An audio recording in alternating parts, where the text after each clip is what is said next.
Welcome to the Explainer. Today, we're going to dive into something we use literally every single day, the calendar. I mean, the names for the days and months, they just feel normal, right?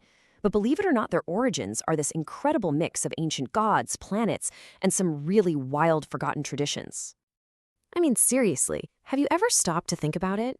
Our weekly calendar is basically a tribute to a bunch of ancient gods and planets.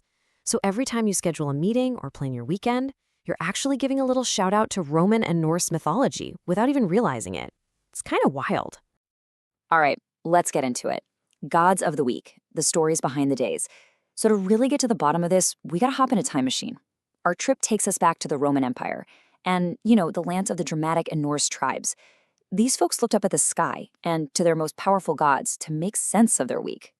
Okay, so this table right here, it lays out this amazing cultural mashup that is our week. Sunday and Monday. Pretty straightforward, right? Sun's day, moon's day. Easy. But then, this is where it gets really cool.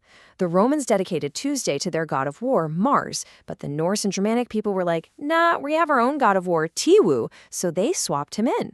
And they kept doing that. Mercury got replaced by Woden, who, yep, you probably know as Odin. Jupiter got the boot for the one and only Thor, the god of thunder, and Venus was swapped for Frigga.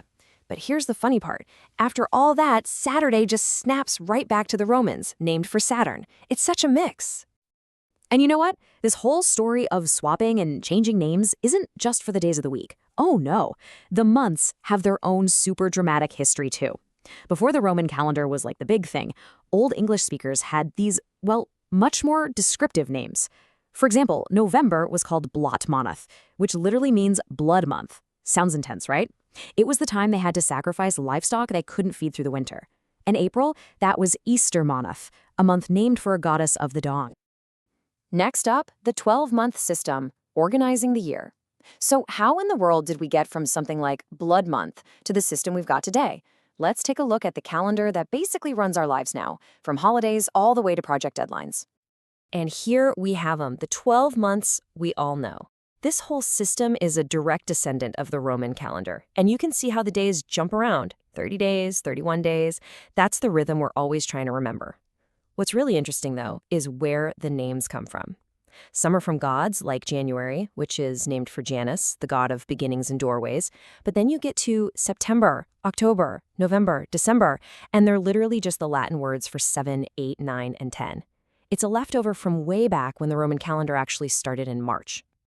So what's the deal with February and its weird changing number of days? Well, it all comes down to the leap year. It's actually a really clever fix for a little astronomical problem. See, the Earth's trip around the sun isn't a perfect 365 days. It's actually more like 365 and a quarter days.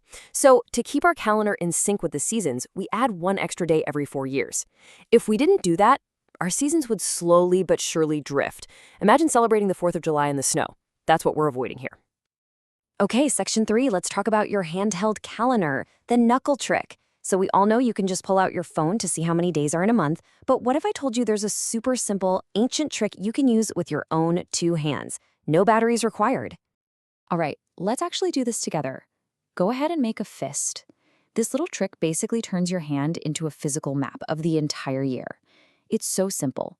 The raised knuckles are for the long months, the ones with 31 days. And the dips, or the valleys, between your knuckles, those are for the shorter months. So check it out. You start on the knuckle of your pointer finger. That's January. It's a high point, so it has 31 days. Then you go down into the valley next to it. That's February, the short one. Then back up to the next knuckle for March, 31 days again. You just keep going like that. And here's the key part. When you get to your last knuckle, July, you just loop back to the first knuckle on that same hand for August. Both are 31-day months. It's a completely foolproof guide that you literally carry with you everywhere you go. All right, moving on to writing dates the right way, from lore to law. So we've got the history down, and we've even got a cool trick to remember how long the months are. Now, let's switch gears a bit and get practical. We're going to talk about how to actually write dates correctly, because there are a few little rules here that trip a lot of people up, especially when you're writing an email or something for work. Okay, first things first, the most basic rule of them all. Always capitalize the names of months and days of the week. Always. Think of them like your own name. They're proper nouns, so they get a capital letter.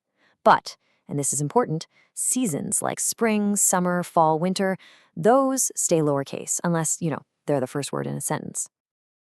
Now, this one is a classic, and it causes so much confusion, especially if you're dealing with anyone outside of your own country.